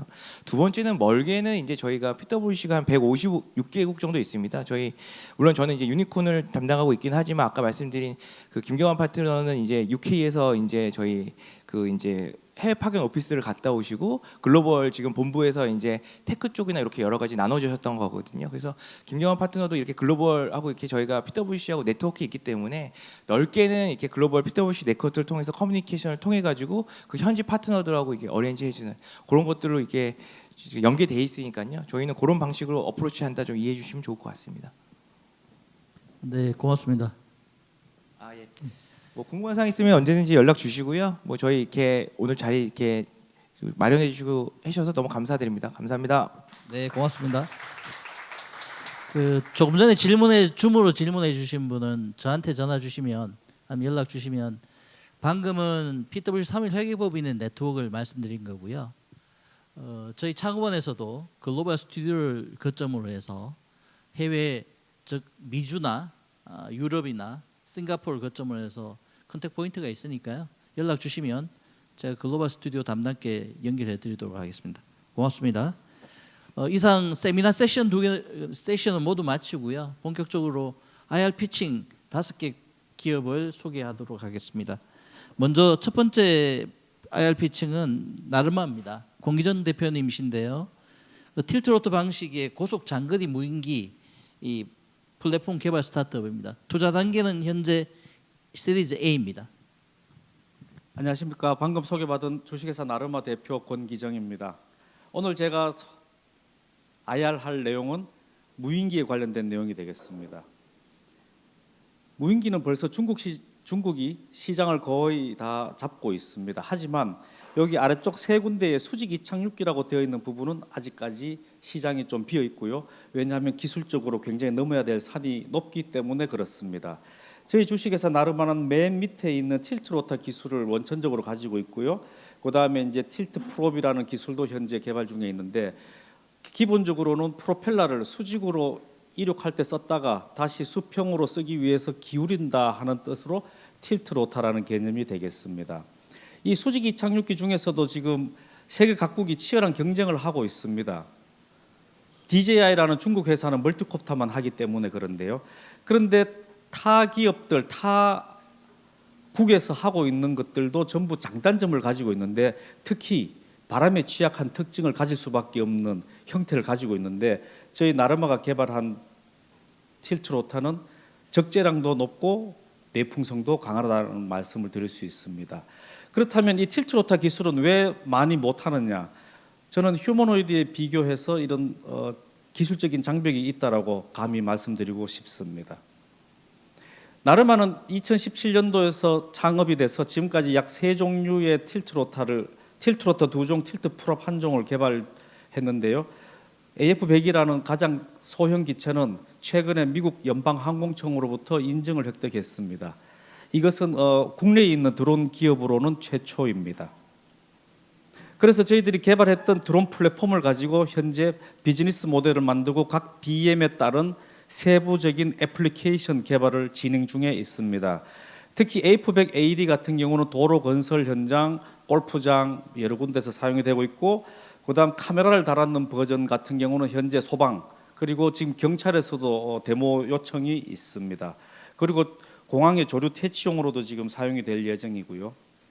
또한 저희가 드론만 있는 것이 아니라 드론 내부에 직접 탑재되는 경량 AI 기술도 현재 가지고 있고 미션 컴퓨터 내에 AI가 탑재가 되도록 되어 있습니다. 그리고 저희 기체는 장점을 항상 일반 멀티콥터 드론보다 멀리 빨리 간다. 즉 한 3배에서 5배 정도 멀리 빨리 가는데 이 멀리 간다는 거에 문제점이 발생합니다. 즉 통신 문제입니다. 일반 멀티콥터 드론은 대략 1km 내지 2km 안쪽에서만 운영이 되고 있고요. 기존에 국내에서 개발된 다른 고정익 무인기들도 통신 문제 때문에 3, 4km를 넘어갈 수가 없습니다. 그래서 저희들은 LTE를 통해서 바로 제어를 할 수 있는 기술을 가지고 있는데 LTE를 가지고 제어할 경우에는 레이턴시, 즉 딜레이가 생기기 때문에 안전상의 위험이 있는데 저희들은 200ms 이내의 레이턴시를 가지도록 또 기술을 나름대로 개발을 해서 이번에 대전 소방에서 운영을 한다든가 경찰청에서도 관심을 가지고 있습니다. 시장 진입 전략에 대해서는 아직까지 들어오는 규제 때문에 마음껏 시장을 확대하기는 힘이 듭니다. 가장 먼저 저희가 선택한 분야는 공공 긴급 의료 배송 분야입니다. 소방이나 경찰은 허가 없이 미리 사용을 하고 그 이후에 신고를 할 수 있는 특권을 가지고 있습니다. 드론에 대해서. 그래서 저희들이 가장 먼저 했고요. 그다음 국토부에서는 도서상과 물류를 열심히 밀고 있는데 저희가 아무리 이 서비스 사업을 해봐도 이윤을 남기기에는 굉장히 어려운 분야라고 생각을 해서 일단은 저희가 조금 잠정적으로, 그다음에 이제 산업 분야의 정찰 관리, 농업 모니터링, 특히 최근에는 저희가 텍사스에서 요청이 있어가지고요 농장 관리하는 프로그램을 AI로 개발을 했는데 그런 것들이 이 해당 사항이 되겠습니다. 군수 분야, 이거는 극과 극을 좀 나눠지는 것 같습니다. 어떤 분은 왜 군수를 먼저 하지 않느냐, 어떤 분은 군수해봐야 단타성이다라는 어떤 의견들이 많은데요. 저는 후자의 의견이 조금 더 가까워서 아직까지는 바로 군수 분야는 하지 않고 조금 더 시간을 두고 진입할 생각을 가지고 있습니다. 전체 회사 로드맵이 되겠습니다. 저희가 드론 플랫폼 3종류를 열심히 만들었고 이외에도 뭐 여러 가지가 있습니다만, 그다음에 인증을 현재 획득을 하나는 했고요. 소프트웨어 인증을 내년까지 받을 예정이고 9월 말까지 저희가 오픈 소스를 이용해서 드론 운영을 많이 하는데요. 이 오픈 소스를 시큐리티하고 세이프티를 만족할 수 있도록 완전히 수정을 다 했습니다. 그래서 미즈라 C라는 규약을 100% 만족하도록 수정을 다 했고 국내에 비행지역 컴퓨터를 만드는 회사랑 지금 계약을 맺으려고 합니다. 즉 비행지역 그 컴퓨터에는 나르마가 오픈 소스를 완벽하게 세이프티를 확보한 소프트웨어를 탑재할 수 있도록 그렇게 지금 계약 중에 있고요. 그다음에 요 밑에 부분이 응용 프로그램을 개발, 아까 전에 말씀드렸던 AI라 이런 것들이 되겠습니다. 개발해서 미국의 공공시장을 진출하는 것까지 저희가 IPO 전에 목표를 하고 있고요. 미국의 군수시장 진출은 조금 먼 이야기인 것 같습니다. 그래서 여기에 마지막 페이지고요.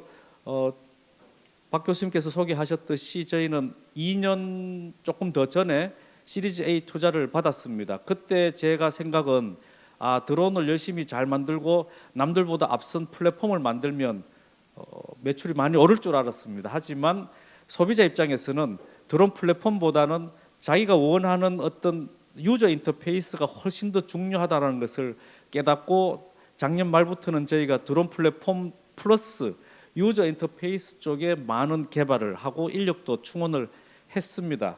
그렇지만 저희가 완벽한 DJI, 중국의 DJI만큼에 해당되는 유저 인터페이스를 가지려면 자금이 필요할 것 같아서 저희가 브릿지라는 용어를 써서 하여튼 투자 유치를 하려고 지금 오늘 이 자리에 있습니다. 그래서 저희는 응용 프로그램 개발 쪽에 대부분의 비용을 투자를 하고 그다음에 FAA 인증, 영업 마케팅 쪽에 비용을 활용을 하고 싶습니다. 이상 발표를 마치겠습니다.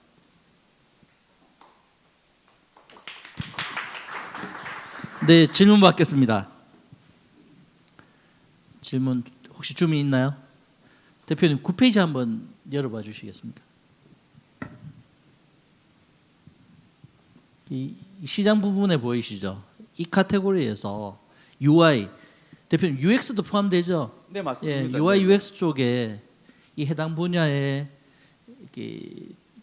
협업이 필요하신 분 있으시면 우리 권 대표님께 직접 연락을 주시거나 저한테 연락 주시면 제가 협업하실 수 있도록 그렇게 연결해 드리도록 하겠습니다.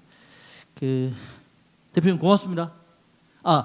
저기 대전의 신성동이죠? 예, 그렇습니다. 신성동에 네. 그 회사에 가면 1층을 되게 멋있게 꾸며놨습니다. 아까 모델 100하고 200이죠, F.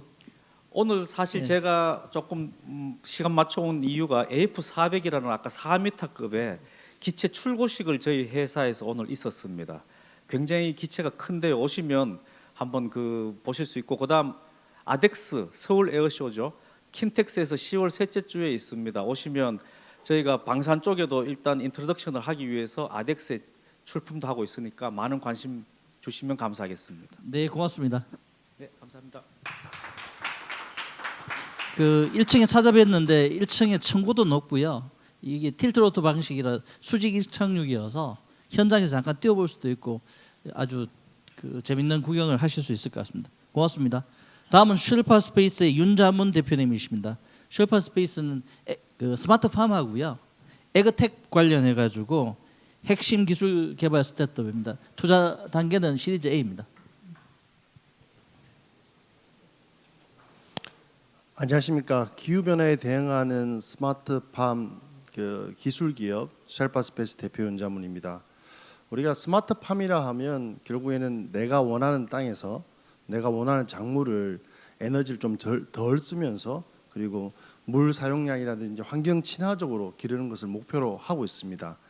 근데 현실은 이런 JFC 업체, 에어로팜이라든지 여러 업체의 경우가 마찬가지로 이런 경제성이라든지 이런 문제로 인해서 뱅크랍이 되거나 현재 사업을 영위하지 못하고 있는 것이 문제점입니다. 그 이유는 뭐냐면 식물을 위해서 장비를 개발하거나 솔루션을 적용하지 않고 산업에 쓰거나 가정에 쓰는 것을 식물에 적용하면 된다는 단순한 생각과 그리고 작물에 대한 그런 가치를 이런 산업에 맞는 작물을 선택하는 것에 대한 오류가 있었기 때문입니다. 그래서 저희 셀파 스페이스는 식물 맞춤형 식물을 위한 그런 광원 장치를 개발하기 위해서 노력하였고, 컨텐츠과 같은 이런 광전압 물질을 이용해서 지금 현재 식물한테 필요한 파장을 내줄 수 있고, 또 지금 현재 불필요한 파장을 흡수해서 필요 파장으로 전환할 수 있는 그런 기술로서 단계별 식물이 필요한 그런 파장을 자유자재로 공급할 수 있는 그런 식물용 광원 장치를 세계 최초로 개발해서 저희가 CES에서 혁신상도 수상했고, 현재 국내뿐만 아니라 해외에서도 각광을 받고 있습니다. 여기서 좀 더 나아가서 저희가 작물의 여러 종류를 다 이렇게 커버할 수 있는 포트폴리오도 완성하였습니다. 근데 식물이 작물별로 어떤 그런 파장과 강도 그리고 이런 레시피를 좋아하는지 아는 것이 중요합니다. 저희는 자체적으로 보유하고 있는 식물 생장상, 즉 기후변화 모사실을 가지고 8년 동안 40종에 대해서 200사이클 넘는 그런 데이터를 수집했습니다. 여기서 좀 더 강조하고 싶은 것은 식물은 그리고 작물이라 함은 이런 다른 거와 실험 셋이 게더링하는 시간이 길게 듭니다. 최소 4개월에서 5개월, 어떤 건 1년씩 드는 거죠. 그렇게 치면 저희는 기후에 노지에서 재배한다면 200년 정도 데이터를 빠르게 수집할 수 있고, 그 시설을 저희 자체적으로 갖고 있기 때문에 더 가속할 수 있는 그런 포텐셜을 가지고 있다라고 말씀드릴 수 있겠습니다. 이 모든 것을 저희가 또 IP화해서 특히 저희가 지금 현재 타겟하고 있는 북미 진출을 위해서 특허를 다 등록하고 있는 상태고, 특허를 통해서 북미뿐만 아니라 유럽에 진출할 수 있는 그런 교부를 마련하였습니다. 무엇보다도 그에 대한 효과가 중요합니다. 저희는 자체적으로 대전 내에 80평 규모의 기후변화 모사실을 가지고 있고, 거기에서 딸기를 지금 2년 넘게 지금 원래 딸기는 한 5개월, 6개월 기르는 건데요. 2년 역대 지금 생장을 하고 있고요. 그리고 노지 대비 1년에 2배 이상의 생산량뿐만 아니라 당도도 높게 유지된 상태로 유지하고 있고, 거기다가 프리미엄 상품으로 가기 위해서 여기서 항산화물질 증대시키는 것도 지금 진행을 하고 있어서 무엇보다도 가치 있는 그런, 그리고 우리가 원하는 시기에 언제 어디서나 만들 수 있는 그런 딸기를 생산할 수 있습니다. 더 나아가서 식물한테 맞춤형 광원만 주기 때문에 기존의 광원, 불필요한 광원까지 줘서 에너지를 다 소비하는 것과 다르게 맞춤형을 주기 때문에 에너지 소비도 55%에서 30% 줄이는 것을 진행하고 있고, 저희가 진출하는 북미 지역에서는 이런 에너지의 효율적인 측면을 인정하여서 현재 보조금까지 줘서 광원 장치를 북미 시장에서 보급하고 있고 국내에도 작년에 저희가 기재부에 노력을 해서 식물용 강원 장치에 대한 부가세 면제를 저희가 효율적인 강원 장치에 대해서는 저희가 획득을 하기도 하였습니다. 현재 저희는 8개국에 한 70여 개소의 저희의 솔루션이 지금 보급되고 있고요.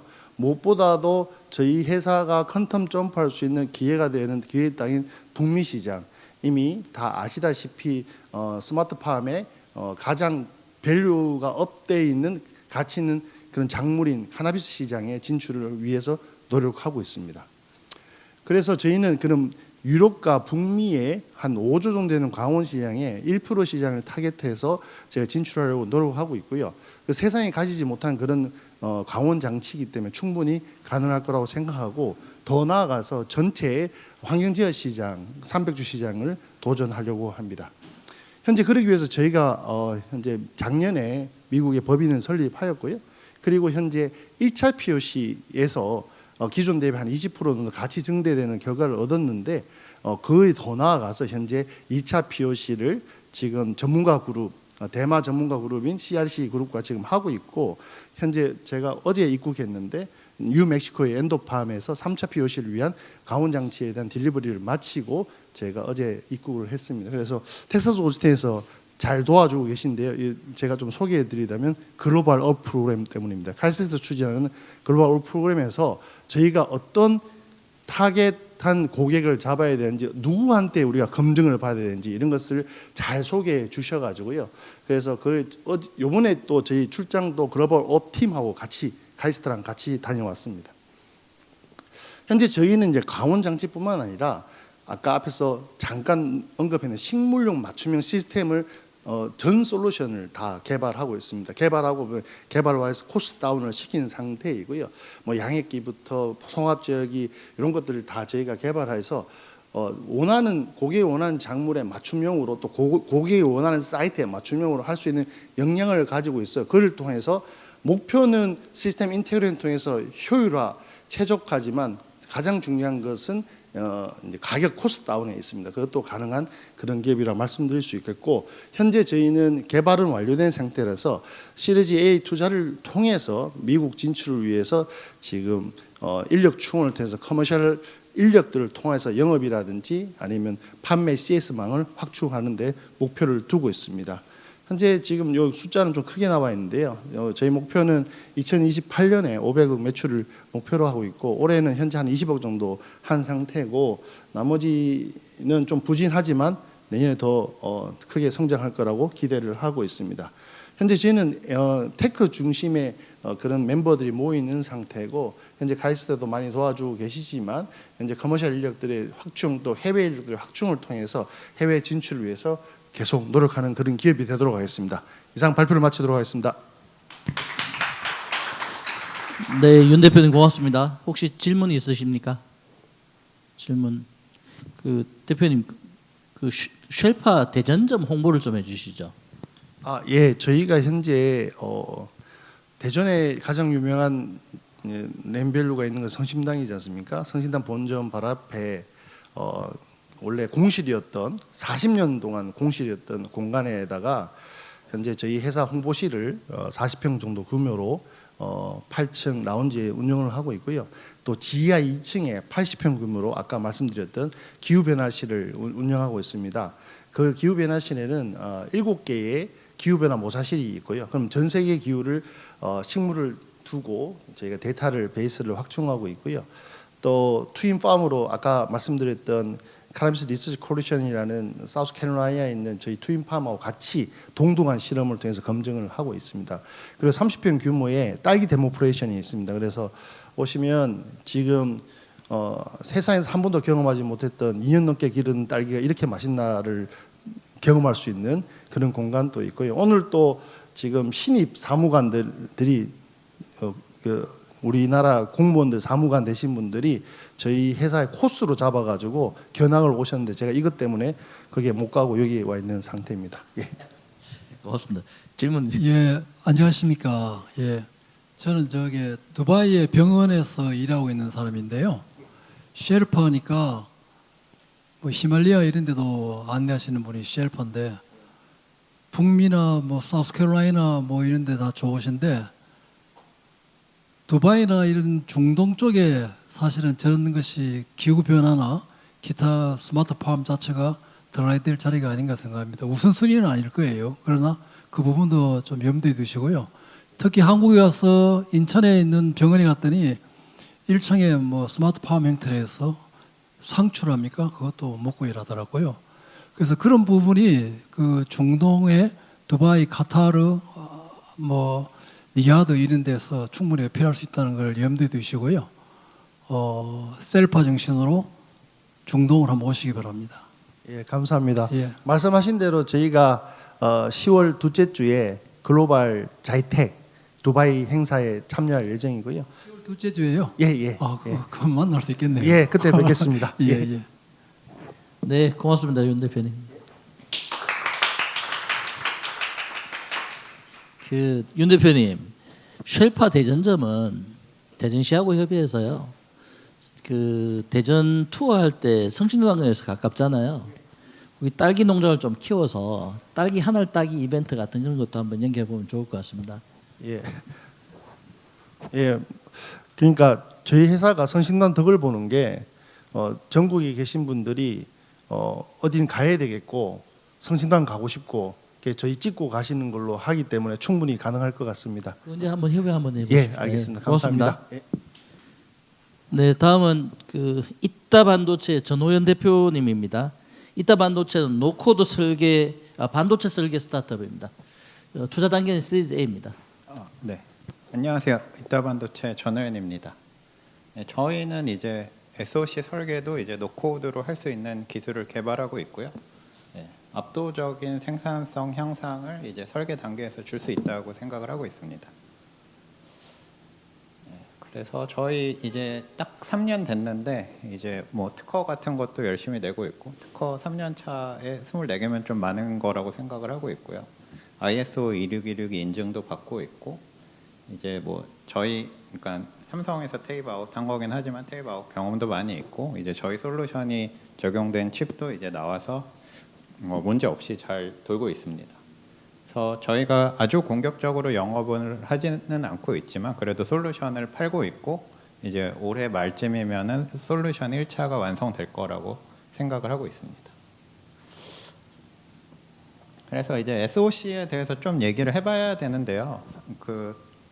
다 CPU, GPU, NPU는 아는데 그 IP들이 있다고 해서 SoC가 되는 거는 아니거든요. 그래서 SoC는 어떻게 보면은 이제 도시를 설계하는 것과 유사합니다. 인프라스트럭처를 설계를 해야 이제 도시로서의 기능을 하는 것처럼 이제 SoC도 시스템 디자인을 해줘야 이제 동작을 해요.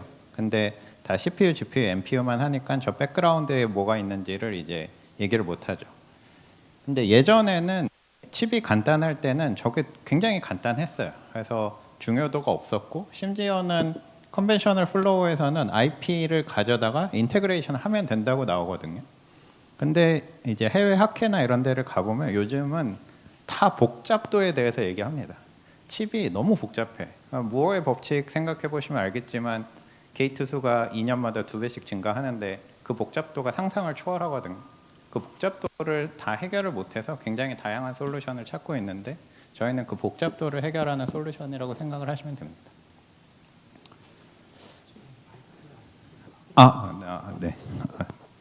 네. 그래서 저희는 이제 디자인 프로세스 자체를 이제 바꾸려고 하고 있고 IP를 등록하고 저희의 캔버스로 이제 저 시스템 레이어들을 그리면 이제 완전히 최적화된 시스템 설계를 손쉽고 빠르게 끝낼 수가 있습니다.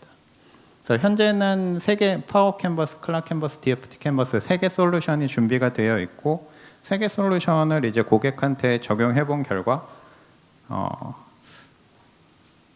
뭐 고객 이름을 말하긴 그렇지만 보통 빠르면 일주일, 이제 늦어도 한 달 정도면 SoC를 디자인을 할 수가 있더라고요. 그래서 압도적인 생산성 향상이 있고 굉장히 빠르다 이렇게 생각하시면 될 것 같습니다. 그거는 저희가 이제 이런 것들을 다 소프트웨어로 설계를 해놨기 때문이에요. 저기서 이제 반도체 설계 엔지니어가 이해할 수 있는 수준에서 드래그 앤 드랍하고 컨피그레이션만 하면 저희가 모든 아웃풋을 다 생성을 해줍니다.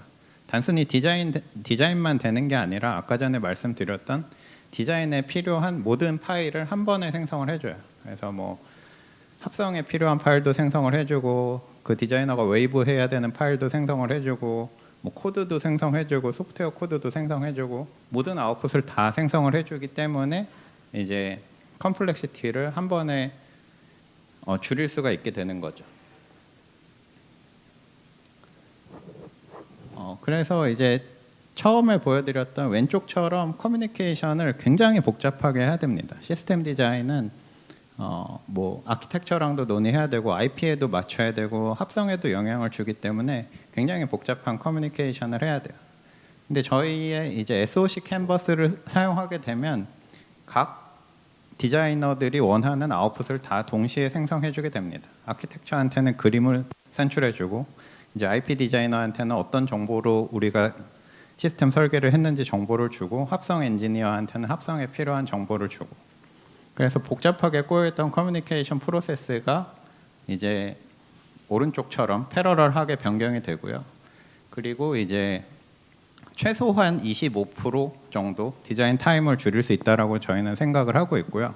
고객한테 적용을 해보면 실제로는 거의 뭐 한 3분의 1, 4분의 1 정도로 디자인 타임이 확 줄어들게 됩니다. 근데 아무리 줄어도 이제 신세시스나 레이아웃 단계는 남아있기 때문에 저희가 다 줄일 수는 없지만 그래도 디자인 단계에서는 압도적으로 생산성이 올라간다. 네, 그래서 뭐 저희가 여기는 잘한다고 적어놨지만 잘하는 게 아니라 저희는 약간 포지션이 다르다고 생각을 합니다. 그래서 뭐 글로벌 EDA 업체나 뭐 글로벌 암이나 글로벌 IP 업체랑은 싸울 수가 없고 거기랑 싸우는 거는 말도 안 되고 거기가 노리지 않는 틈새 시장을 공략한다라고 보시면 될 것 같습니다. 그래서 시스템 디자인이라는 새로운 카테고리를 정의해서 저기를 저희의 영역으로 삼을 만하다. 그리고 이제 고객이랑 테스트 해봤을 때는 압도적인 생산성 향상은 있다 정도로 말씀을 드릴 수 있을 것 같습니다. 그래서 현재 이제 국내 고객들이랑 논의를 하고 있고요. 뭐 해외도 진출을 하고 싶지만 해외는 이게 뭐 기술이 문제가 아니라 사이즈랑 다양한 조건 때문에 이제 어려운 거고 국내 고객들은 대부분 만족을 하고 사용을 하고 있습니다. 이제 현재 3개 업체가 계약했고 국내에 한 2-3개 남은 기간 동안 2-3개 업체가 더 이제 계약을 할 건데 압도적인 생산성 향상을 경험하고 있고 이 고객 중에 일부는 이제 리텐션으로 전환이 되고 있습니다. 그래서 사실 국내 고객의 문제는 저희 솔루션을 쓰고 싶은데 저희가 좀 비싸거든요. 소프트웨어인데 몇 억을 받기 때문에 좀 가격 깎아주면 안 되겠냐 이런 고객이 좀 많은 상황이고 아직은 뭐 가격을 깎아주기도 하는데 아직은 너무 깎지는 않는 방향으로 보수적으로 저희가 선택된 고객들한테 먼저 제공하고 있다고 보시면 될 것 같습니다. 그래서 저희는 이제 솔루션을 현재 파워클락, DFT 캔버스 3개를 했는데 순차적으로 계속해서 솔루션을 확장해 나갈 예정이고 그리고 고객도 확장해 나갈 예정이기 때문에 충분한 성장성을 가지고 있다라고 생각하고 있습니다. 대신 니네 시장이 얼마냐고 그러면 저희 잘 모르겠어요. 저희가 처음 정의한 거고 처음 시도하는 거기 때문에 근데 충분히 먹고 살 정도는 될 것 같다. 뭐 이 정도로 말씀드릴 수 있을 것 같습니다.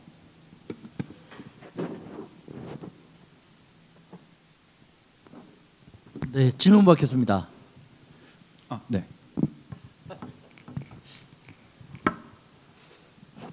예, 원래 대표님 한번 제가 찾아가기로 말씀드렸다고 못 가서 죄송하고요. 네.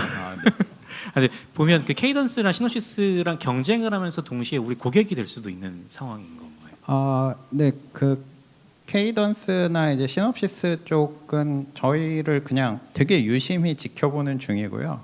경쟁은 사실 체급이 안 되니까 경쟁이 될 수는 없고 대신 이런 자기네 툴이나 그 플로우가 더 원활해질 수 있냐 그 관점에서 좀 지켜보더라고요. 그래서 저희가 뭐 EDA 같은 것도 다 지원받아서 사용을 하고 있고 그냥 관찰 당하는 중이라고 보시면 될 것 같습니다. 우리 김경호 파트너님 맞추고 나서 반대쪽 분야이기 때문에 협의가 잡혀져 있는데 마음이 급하셔가지고 반칙하셨습니다. 반칙. 혹시 추가 질문 있으세요? 예, 우리 반도체 분야 특성상 스타트업이 나오기 좀 쉽지 않은데 지금 고군분투하고 계십니다. 고맙습니다. 수고하셨습니다. 네. 이제 다섯 번째 폴리페놀 팩토리 최성식 전무님입니다. 폴리페놀 팩토리는 과학으로 일상을 혁신하는 스타트업이고요. 뷰티 건강 분야의 제품 연구 개발을 중입니다. 지금 투자 단계는 시리즈 A입니다. 네, 안녕하십니까? 예, 방금 소개받은 폴리페놀 팩토리입니다. 지금 보시는 슬라이드는 저희가 지금 9월부터 올림픽로죠. 올림픽 대로에 이제 야립 광고를 시작하고 있습니다. 보시다시피 그래비티, 카이스트 뭐 이렇게 해서 탈모 샴푸를 이제 홍보를 하고 있습니다. 저희 폴리페놀 팩토리는 헤어케어 쪽에서 여러 가지 분야가 있을 텐데요. 탈모 방지 이쪽의 제품을 출시를 하고 있습니다. 폴리페놀은 자연계에서 많이 찾을 수 있습니다. 식물, 그다음에 뭐 바다에서도 이제 찾을 수 있고요. 1000가지 이상 다양한 유형이 확인되고 있습니다. 폴리페놀은 이제 단백질과 이제 강하게 흡착하는 이제 그런 성질을 갖고 있고요. 그다음 물에도 잘 쉽게 나가지 않는 특성. 그다음에 이제 모발 표면에 모발이 단백질이거든요. 그래서 보호막을 형성하는 그런 특성도 갖고 있고요. 이런 이제 몇 가지 이상의 착안을 해서 제품화를 이제 했습니다. 뭐 이런 특성을 아까 말씀드렸는데 탈모 케어 저희 브랜드가 이제 그래비티인데요. 이런 샴푸를 개발해서 시판 중에 있습니다. 이해신 카이스트 교수고요. 약 22년간 이 폴리페놀 이쪽 부분을 이제 대학 박사 논문 때부터 그렇게 연구를 해오고 있습니다. 기존에는 이노테라피 지혈제 사업이라든지 그다음에 뭐 익히 아시는 이제 블랙 샴푸 뭐다 이쪽에 특허를 갖고 있기 때문에 카이스트가 이제 기술 이전 CTO로 이제 참여를 하신 적도 있고요. 그래서 2023년에 카이스트 교원 창업 기업으로 이제 설립을 했습니다. 작년 4월에 시판을 했고요. 비교적 짧은 기간 내에 제품화를 이제 성공을 했는데 뭐 그 요인은 몇 가지가 있을 수 있겠습니다. R&D 쪽, 그다음에 이제 마케팅, 제품 개발, 영업 쪽에 이제 평균 20년 이상의 경력을 가진 이제 전문가들이 이제 창업 네 분이 이제 의기투합해서 설립을 했고요. 뭐 그러면서 이제 한 8개월 만에 제품을 준비를 했고 이제 출시를 할 수 있었습니다. 그래비티 상품입니다. 저희가 이제 기술로 이제 증명을 하겠다. 일상생활에 활용되는. 그다음에 이제 과학으로 일상을 혁신한다. 이런 모토로 열심히 하고 있습니다. 탈모 개선 효과, 스타일링 효과, 그다음에 일상적으로 이제 머릿결이 많이 손상이 되는데 이제 그것을 방지할 수 있는 이런 세 가지 기능적 특성을 갖고 있고요. 라인업은 아직 초기 단계이다 보니까 이제 심플합니다. ES, S 뭐 이렇게 해서 이제 샴푸, 그다음에 워터 트리트먼트, 그다음에 리프팅 샷 이렇게 출시를 하고 있습니다. 저희가 어떤 단계일지 모르겠지만은 유니콘으로 갈 길은 아직은 이제 멀겠습니다. 그 중에 급선무가 신제품을 계속 출시하는 게 있는데요. 그렇게 해야 될 것 같은데 저희가 내년 초를 목표로 제품을 이제 준비를 하고 있고요. 뭐 이것은 이제 보시다시피 이제 스트레이트 맥스라고 저희가 특허 물질을 갖고 있는데 요 물질로 흑인 모발을 잠깐 보실까요? 이것은 이제 좀 스트레이트하게 만들 수 있는 이제 그런 쪽 제품을 출시를 하고자 이제 마무리 중에 있습니다. 제품을 사업하는 지금은 국내 영업 위주에 있고요. 온라인, 오프라인 네이버 스마트 스토어 이제 온라인 쪽이죠. 현대백화점 쿠팡 쪽에 다 입점을 하고 이마트 작년 연말 올해 해서 온라인 쪽에도 이제 입점을 했습니다. 올리브영 비교적 이제 짧은 기간에 이제 점포망을 많이 이제 나갔고요. 올 하반기부터는 이제 해외 사업을 이제 본격적으로 이제 준비를 하고 있고 일부 이제 결실이라기보다는 이제 씨를 뿌리고 있습니다. 작년 올 5월에 대만 쪽에 TV 홈쇼핑, 롯데 홈쇼핑과 이제 연계해서 사업을 하고 있고요. 이번 달 일본의 라쿠텐의 이제 온라인 쪽에 이제 시판을 막 시작하고 있습니다. 11월 달에는 미국 온라인 쪽 예정을 하고 있고요. 1년 반 정도 저희가 사업을 했는데 아직 초기 단계입니다. 샴푸 보틀 수로는 150만 명 정도. 그다음 누적 판매액은 소비자 가격 기준으로 약 250억 정도 그렇게 하고 있고 올해 목표는 뭐 많이 하고자 하는데 좀 더 지켜봐야 될 것 같습니다. 상반기 기준으로 1, 6월 약 120억 정도, 순매출 기준으로 120억 정도 매출을 하고 있습니다. 저희 회사의 밸류 체인을 잠깐 말씀드리고 싶은데요. 제일 왼쪽에는 이제 원재료 단위고 가운데 상품 개발과 이제 제조, 오른쪽에는 유통 영업 쪽이죠. 저희 폴리페놀 팩토리는 이제 원재료 단위에서 이제 리프트맥스, 스트레이트맥스 이렇게 핵심 원재료를 자체 생산하고 있습니다. 생산하고 이제 용기를 이제 소싱을 해서 외주 업체에 임가공을 맡기고 있고요. 그것을 이제 저희가 유통 채널, 그다음에 뭐 온라인 밴드라든지 온라인 운영 그쪽 부분은 이제 외부 전문 업체들과 협업 체제를 유지하고 있습니다. 즉 저희는 할 수 있는 코어 기능에 집중을 하고 나머지는 외부 전문가들, 전문 회사들과 이제 협업을 하는 체제입니다. 사이언스 네버라이즈, 즉 과학을 일상생활에 활용할 수 있게끔 연구 개발하고 있습니다. 네, 이상입니다. 감사합니다. 고맙습니다. 혹시 지금 참여하신 분 중에서 그래비티 이용해 보신 분 있으세요? 오, 이용 소감 한번 말씀해 주시죠. 최명재 박사님, 마이크. 예, 저는 재구매까지 해가지고 이용해 봤는데요. 진짜 자연 감사합니다. 성분을 이용해서 그 어떤 그 성분들이 씻겨 내려가지 않고 진짜 풍성하게 이렇게 유지할 수 있었던 것 같았고요. 진짜 많은 분들에게 추천합니다. 그래서 이거는 지금 들어보니까 또 신제품 개발하고 계시다고 들었어요. 그래서 더 많은 매출도 찍으셨으면 좋겠고 원하는 그 전략대로 기업 잘 운영했으면 좋겠습니다. 사용 후기를 간단히 말씀드리면 이렇게 좀 이물감이 있거나 그렇게 찝찝한 느낌은 아니고 오히려 더 풍성한 느낌을 표현해 줄 수 있는 제품입니다. 올리브영에 가시면 구매하실 수 있습니다. 예, 감사합니다. 저희를 대신해서 좋은 말씀해 주셨는데요. 예, 이 샴푸가 탈모를 방지하는 예방하고 이걸 하면은 뭐 탈모 안 된다니 그런 의약품은 아니고요.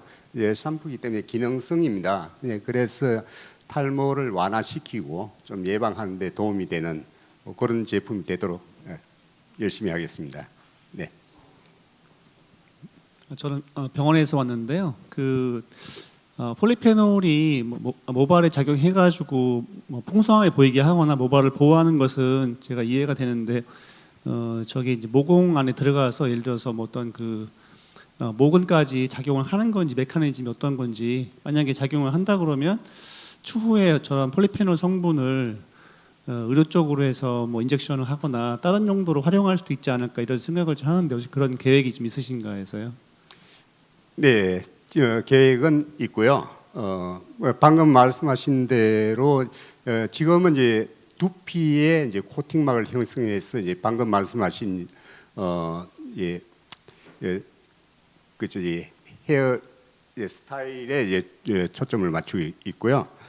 모공 쪽으로는 지금 저희가 이제 몇 가지 이제 시험을 하고 있는데 지금 이쪽에 보면은 여기 모공 쪽이 까맣게 표시된 부분이 있습니다. 이것은 이제 일부러 표시를 해서 설명차 이제 그렇게 했는데 폴리페놀 이제 모발이 가늘다 보면은 이제 모공에 이제 빈틈이 생기거든요. 이제 그러면은 이제 모발이 쉽게 탈락되는 그런 현상인 거죠. 폴리페놀은 이제 모공에 이제 간격을 메꿔주는 역할을 하고 있습니다. 그래서 이것을 뭐 이빨로 치면은 치아를 우리도 치료를 하지 않습니까? 그러면은 보통은 이제 자기 치아가 제일 좋다. 그래서 쓸 수 있는 때까지 쓰자. 이제 그런 걸 이제 같이 비유를 하자면 자기 모발을 최대한 이제 붙잡을 수 있게끔 모공을 이제 막아줍니다. 그래서 이제 모발 치료, 뭐 모낭 안에 침투해서 이제 영양분을 공급하고 이제 그런 관점은 아니고요. 이제 그것은 치료제의 개념에 속하는데 그것과 그다음에 저희 폴리페놀 이제 샴푸, 그래비티 샴푸를 쓰면은 모공을 이제 꽉 잡아주는 역할을 하기 때문에 두 개를 제가 알 때 같이 쓰면은 훨씬 더 이제 헤어 케어 관리하는데 도움이 될 걸로 이제 그렇게 설명을 드리고 있습니다. 네, 고맙습니다. 이게 리프트 맥스 308이죠. 특허 성분이. 네. 이게 미스트 샴푸 오일에 이어서 다른 제품도 지금 검토하고 계시는 거죠? 예, 그 부분은 아직 뭐 발표를 할 만큼 이제 뭐 저희가 보안사항도 있고 그런데 지금 아까 스트레이트 맥스 그걸 이용한 이제 좀 스트레이트닝 기능 이제 거기 이제 첫 번째 나올 거고 그다음에 폴리페놀 성분은 이제 색깔을 좀 변하게 하는 성분이 있죠. 이제 사과, 바나나 이것을 껍질을 까고 산소와 만나면은 갈색이 되거든요. 소위 갈변 현상인데 요 특성을 이용해서 저희가 갈변 샴푸 이것은 아직 준비는 하고 있는 단계입니다. 거기 이제 후속으로 출시될 이제 주요 제품 라인업 중에 이제 하나가 될 것 같고 그 외에도 이제 뭐 지혈제라든지 여러 가지 응용 쪽으로 뭐 그것은 차차 이제 저희가 준비를 하고자 합니다. 네. 고맙습니다. 네, 감사합니다. 네. 그 그래비티 샴푸가 오늘 이 자리에 계시는 분들은 젊은 그 연세에 비해서 모발이 튼튼하신 것 같습니다. 최근에 그 그래비티 샴푸가 계속 완판 중인데요.